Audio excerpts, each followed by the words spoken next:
Siamo adesso nella zona fieristica dedicata all'arte. Durante la fiera di quest'anno un noto artista di Musile di Piave ha colto l'occasione per inaugurare la propria mostra. Lui è Marco Dianese e siamo andati a dare un'occhiata alla sua produzione artistica.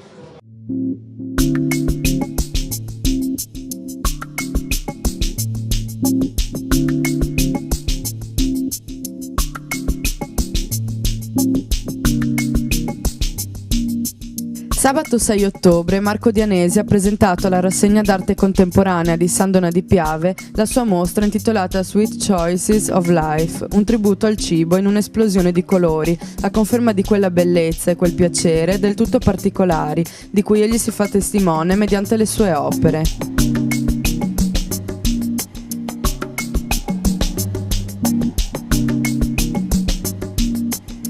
Nato a Croce di Musile di Piave, Marco Dianese lascia l'Italia nel 1999 per andare negli USA e inseguire la sua passione per l'arte.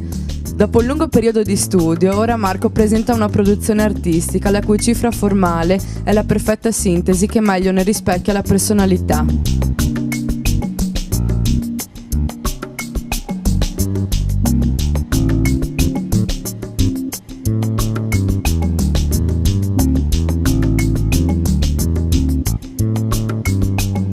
Questa sua mostra si presenta infatti come un'esplorazione artistica dello stesso autore, che svela la dolcezza del cibo attraverso forti scelte cromatiche e una grafica che punta all'essenziale, per meglio avvicinarsi all'intimo dell'osservatore, colpendo gli occhi e il palato in un momento di godimento culturale condiviso.